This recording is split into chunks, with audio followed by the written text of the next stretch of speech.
नमस्कार, छत्तीसगढ़ कौशल्य भूमि देख रहे हैं आप। मैं हूं आपके साथ साक्षी पांडे। बुलेटिन की शुरुआत करेंगे बड़ी और अहम खबरों के साथ। आपको बता दें, इस साल बिलासपुर जिले के कक्षा 10वीं और 12वीं के उन मेधावी छात्रों को सम्मानित किया जाएगा जिन्होंने 60% से ज्यादा अंक हासिल किए हैं। आपको बता दें, ये सम्मान समारोह शहीद विनोद सिंह कौशिक की याद में आयोजित किया जा रहा है। कार्यक्रम 12 अगस्त को गुरु घासीदास केंद्रीय विश्वविद्यालय के रजत जयंती सभागार कोनी में होना है। यह आयोजन शहीद विनोद सिंह कौशिक स्मृति न्यास बिलासपुर द्वारा आयोजित किया जा रहा है। इसके अलावा एनटीपीसी के जीजीएम विजय कृष्ण पांडे ने भी अपनी उपस्थिति दर्ज कराई है। ये सम्मान समारोह मेधावी छात्रों को प्रोत्साहित करने और शहीद विनोद सिंह कौशिक के बलिदान को याद करने के लिए आयोजित किया गया है।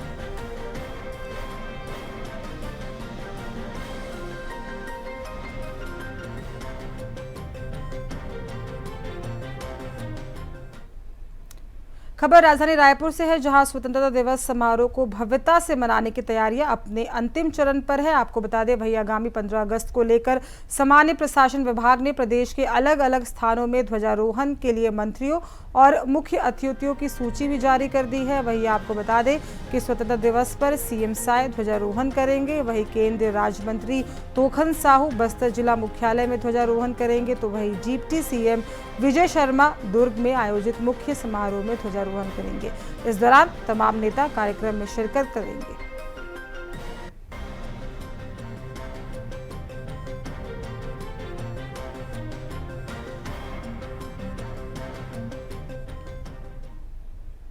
खबर राजधानी रायपुर से है, जहां छत्तीसगढ़ की मस्जिदों में तिरंगा फहराने को लेकर खबर सामने आई है। आपको जानकारी दे दें कि छत्तीसगढ़ वक्फ बोर्ड के अध्यक्ष डॉक्टर सलीम राज ने प्रदेश के सभी मुतवल्लियों को निर्देश जारी किए हैं कि सभी लोग आपसी भाईचारे के साथ स्वतंत्रता दिवस को मनाएं। साथ ही निर्देश जारी करते हुए कहा गया कि स्वतंत्रता दिवस के मौके पर प्रदेश की सभी मस्जिदों, मदरसों और दरगाहों के मेन गेट पर तिरंगा फहराया जाए, क्योंकि तिरंगा हमारे देश की शान है।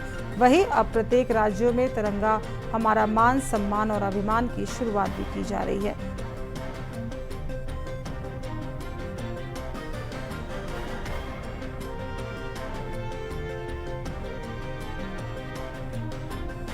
राज्य वक्फ बोर्ड के द्वारा समस्त मस्जिद, समस्त दरगाह और समस्त मदरसों में ध्वजारोहण किया जाएगा।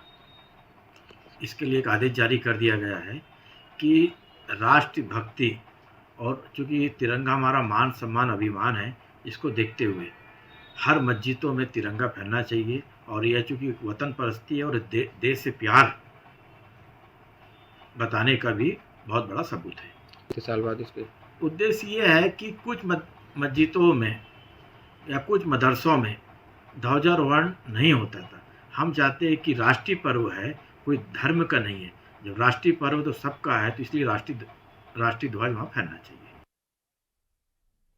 तो आपको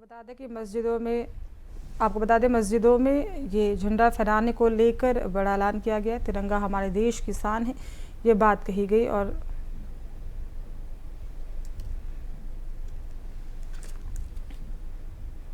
वही आपको बता दें, मुख्यमंत्री विष्णुदेव साय मेधावी छात्रों को सम्मानित कर रहे हैं। क्या कुछ तस्वीरें आपको दिखाते हैं।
मेधावी बच्चों को पुरस्कृत करने का इस न्यास का जो निर्णय है उसका मैं बहुत सम्मान करता हूं। और इस अवसर पर हम कहना चाहेंगे कि शहीद विनोद सिंह जी की ये बलिदान व्यर्थ नहीं जाएगा, क्योंकि आप सब लोग देख रहे हैं कि डबल इंजन की सरकार है और हमारे देश के यशस्वी प्रधानमंत्री और माननीय गृह मंत्री जी ये संकल्प कर चुके हैं कि आने वाले साल 2026 को 31 मार्च तक समूचे देश से नक्सलवाद को समाप्त करना है।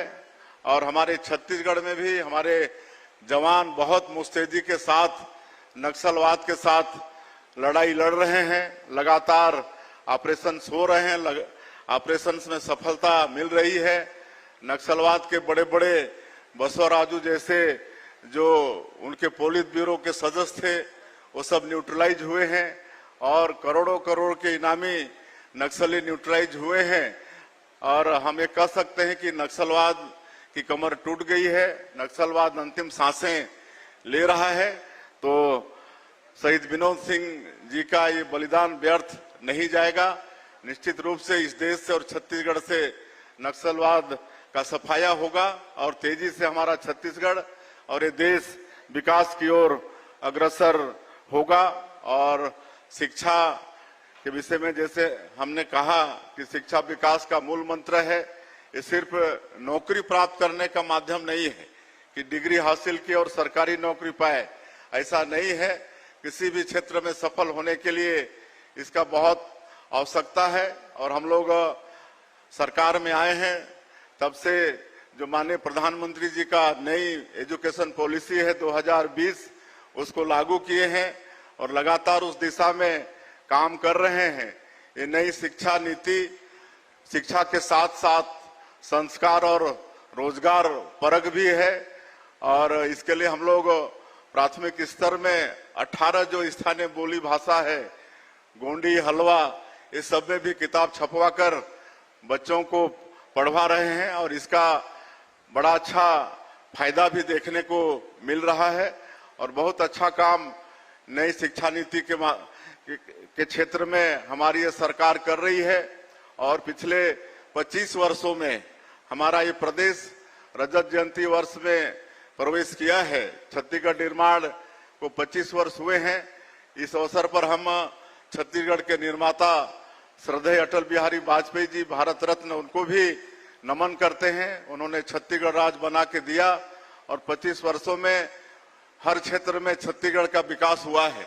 और जहां तक शिक्षा के क्षेत्र में तो जितनी शिक्षण की संस्थाएं हैं वो सारी संस्थाएं पिछले 25 वर्षों में छत्तीसगढ़ के अंदर में स्थापित हुई हैं।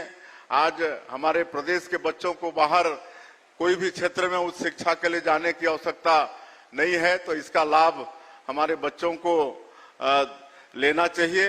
और अंत में मैं फिर से जितने भी जिले भर के मेधावी छात्र यहाँ पर आए हैं, जिनका यहाँ पर सम्मान होना है, पुरस्कृत होना है, उनको सबको बहुत बहुत बधाई देते हैं, शुभकामनाएं देते हैं, उनके उज्जवल भविष्य की कामना करते हैं। साथ ही साथ उनके अभिभावकों को, उनके टीचरों को भी, काहे कि उनके बिना भी संभव नहीं है कि वो अच्छी सफलता हासिल करें, उनका भी बहुत सहयोग रहता है। उनका भी नमन करते हुए और ये न्यास इसी तरह से आगे शहीद विनोद सिंह की स्मृति में हर साल काम करता रहे, ऐसा अपेक्षा है। और कई मांगे हमारे अध्यक्ष जी ने रखा है, तो हम बाकी मांगों में तो परीक्षण करा लेंगे।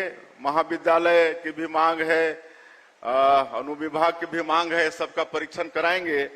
लेकिन एक जो सिपत का जो नवाडी चौक है उसका नामकरण शहीद विनोद सिंह के नाम से होगा, इसकी हम घोषणा करते हैं। बाकी जो भी मांगे हैं उसका परीक्षण हम कराएंगे और परीक्षण में अगर वो सफल होता है तो निश्चित रूप से काम को पूरा करेंगे। अंत में फिर से एक बार आप सबका हृदय से स्वागत, अभिनंदन करते हुए और शहीद विनोद सिंह जी के पिताश्री, उनके परिवार को नमन करते हुए और उनको विनम्र श्रद्धांजलि अर्पित करते हुए विनोद सिंह शहीद को मैं अपनी बात समाप्त करता हूं। जय हिंद, जय छत्तीसगढ़। बहुत बहुत धन्यवाद मुख्यमंत्री महोदय, आपने आशीर्वचन रूप में बच्चों के सामने।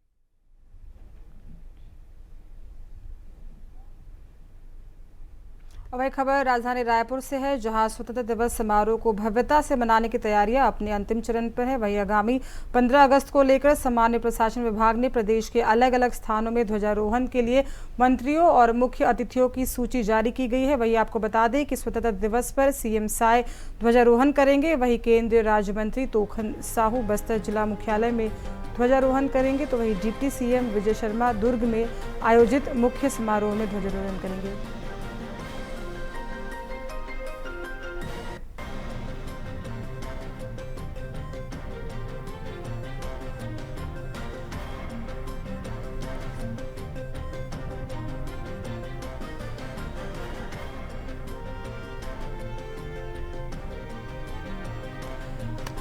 और इसी पे अधिक जानकारी के साथ हमारे स्टेट हेड अनिल जी हमारे साथ फोन लाइन पे जुड़ चुके हैं। अनिल जी, देखिए 15 अगस्त को लेकर तैयारियां जो हैं वो पूरी कर ली गई हैं, क्या कुछ फिलहाल प्रशासन की तरफ से तैयारियां देखने को मिल रही हैं?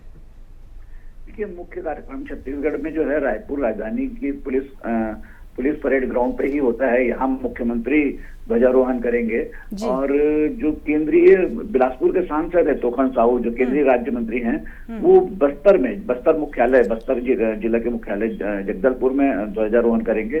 दो उप मुख्यमंत्री हैं यहाँ पर बिलासपुर से, अरुण साव, वो बिलासपुर मुख्यालय में ध्वजारोहण करेंगे और दूसरे उप मुख्यमंत्री विजय शर्मा दुर्ग में करेंगे। सारे मंत्रियों को उनकी जिम्मेदारी दे दी गई है और जो तैयारियां हैं जो इसकी पुलिस परेड ग्राउंड में पूरी हो चुकी है। यहाँ पर झांकियां निकलती है पुलिस परेड के, और साथ साथ एनसीसी के जवान और सारे स्कूलों के जवान भी, जो सारे स्कूलों के छात्र भी जो यहाँ पर रंगारंग कार्यक्रम प्रस्तुत करते हैं। सारी तैयारियां करीब करीब पूरी हो चुकी है और जो धूमधाम से हर साल मनाया जाता है और इस बार भी उसी तरह से तैयारी पूरी हो चुकी है। जी तमाम जानकारी के लिए बहुत बहुत धन्यवाद आपका।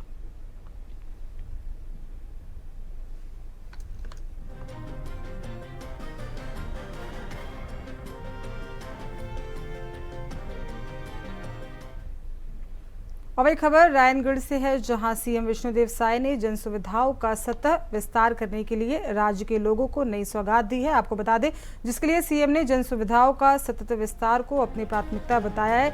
वहीं आपको बता दें कि सीएम ने कहा कि जिले के 186 करोड़ रुपए के विकास कार्यों की सौगात दी जाएगी। वहीं भारत माता चौक से कोसिर चौक तक 5 करोड़ की लागत से गौरव पथ और सारगढ़ में 3 करोड़ की लागत से पीजी कॉलेज भवन बनाने का ऐलान भी किया गया है। वहीं सीएम ने विभिन्न जन सुविधाओं के विस्तार के लिए 13,040 करोड़ रुपए के विभिन्न कार्यों की घोषणा भी मंच से की है। राज्य में जन सुविधाओं का विस्तार हुआ है, जिसके बाद से ये बड़ा ऐलान किया गया है।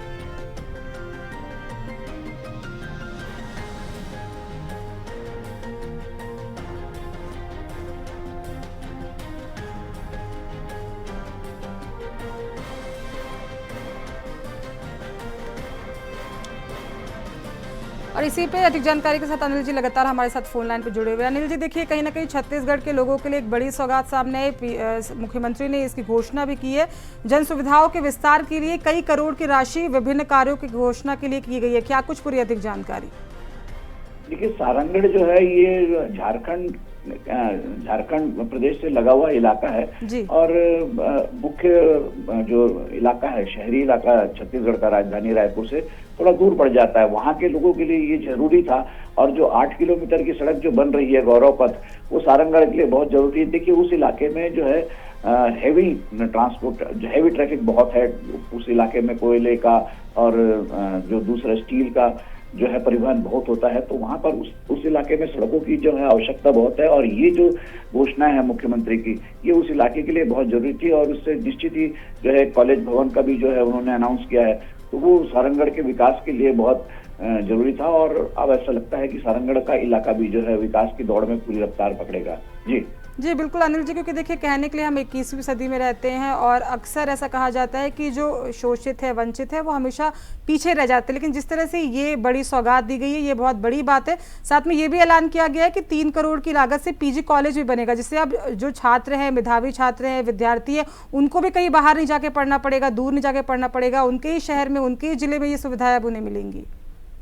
जी जी जी, मैंने कहा कि कॉलेज भवन का जो है, जो उन्होंने सौगात दी है, वो स्नातकोत्तर कॉलेज है।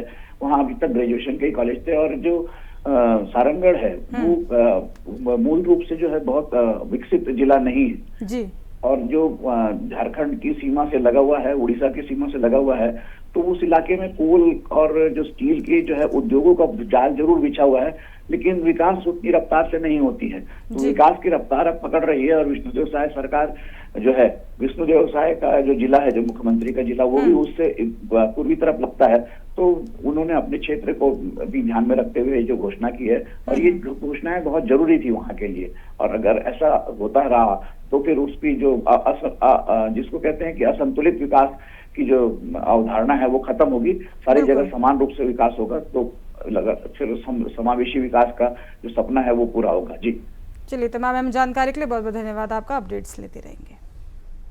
और वही खबर सरायपाली से है, जहां एक पेड़ मां के नाम कार्यक्रम की शुरुआत की गई। आपको बता दें, जिसमें सिंदूर पार्क कार्यक्रम golden book of world record में दर्ज किया गया है। इस दौरान सीएम ने सभी लोगों को बधाई भी दी। वही आपको बता दें कि मुख्यमंत्री श्री विष्णुदेव साय ने एक पेड़ मां के नाम देव वृक्ष रुद्राक्ष का पौधारोपण भी किया। वही ऑपरेशन सिंदूर को अविस्मरणीय बनाने के लिए दुर्गापाली के 251 सिंदूर पौधारोपण भी किया गया। वही सीएम ने सिंदूर पार्क बनाने की घोषणा की है। सिंदूर पार्क में आयोजित पौधारोपण कार्यक्रम में एक नया कीर्तिमान भी स्थापित किया गया है, जहां शहीदों की स्मृति में 2.25 करोड़ की भूमि पर 501 पौधे लगाने की अनूठी संकल्प को golden book of world record में स्थान भी मिला है। इस अवसर पर आयोजित समारोह में golden book of world record की टीम ने मुख्यमंत्री श्री विष्णुदेव साय को इस आशय का प्रमाण पत्र भी प्रदान किया है। श्री किरण सिंहदेव जी विधायक एवं अध्यक्ष भारतीय जनता पार्टी छत्तीसगढ़ का। और वही मुख्यमंत्री विष्णुदेव साय नगरीय प्रशासन और विकास विभाग द्वारा बिलासपुर जिले में 12 अगस्त 2025 को आयोजित होने वाले स्वच्छता संगम 2025 में छत्तीसगढ़ को राष्ट्रीय स्तर पर गौरवान्वित करने वाली स्वच्छता दीदियों क्रियापद प्रचालन का उन्हें सम्मानित कर दिया जाएगा। आपको बता दें, इस अवसर पर वे स्वच्छ सर्वेक्षण 2024-25 में उत्कृष्ट प्रदर्शन करने वाले नगरीय निकायों को भी सम्मान प्रदान करेंगे। आपको बता दें, मुख्यमंत्री साय ने 12 अगस्त को बिलासपुर के भैतराई स्थित इंडोर स्टेडियम में 260 करोड़ रुपए से अधिक की लागत वाले विकास कार्यों का लोकार्पण और भूमि पूजन करेंगे। कार्यक्रम में उप मुख्यमंत्री श्री अरुण साव, केंद्रीय आवास और शहरी कार्य मंत्री श्री तोखन साहू, विधायकगण और कई सारे विधायकगण और साथ ही आपको बता दें, धर्मलाल कौशिक, श्री अमर अग्रवाल, धर्मजीत सिंह, दिलीप लहरिया, सुशांत शुक्ला और अटल श्रीवास्तव तथा बिलासपुर की महापौर श्रीमती पूजा विधानी भी उपस्थित रहेंगी।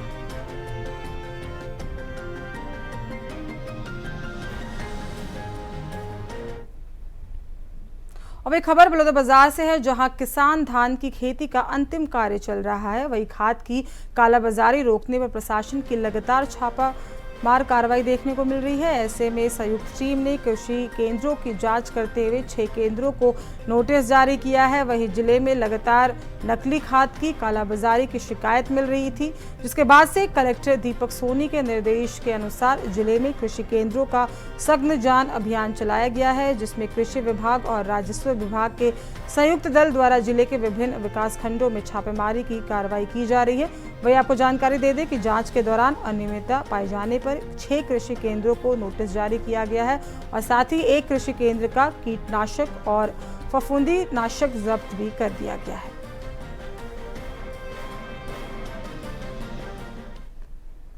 और ये आपको बता दें कि मुख्यमंत्री श्री विष्णुदेव साय ने छत्तीसगढ़ की प्रथम महिला सांसद और महान समाज सेविका स्वर्गीय मिनी माता जी की पुण्यतिथि पर मुख्यमंत्री निवास में उनके चित्र पर पुष्प अर्पित कर उन्हें भावभीनी श्रद्धांजलि दी और सादर नमन भी किया। साथ ही सीएम साय ने कहा कि स्वर्गीय माता जी का जीवन निस्वार्थ सेवा, अटूट साहस और सामाजिक परिवर्तन का जीवन प्रतीक था। आपको बता दें, उन्होंने वंचित वर्गों, महिलाओं और गरीबों के अधिकार की रक्षा को अपने जीवन का उद्देश्य बनाया। साथ ही समाज में सम्मान, समानता और न्याय की नींव मजबूत भी की है। सीएम ने प्रथम महिला सांसद को श्रद्धांजलि दी और उनके बारे में चर्चा।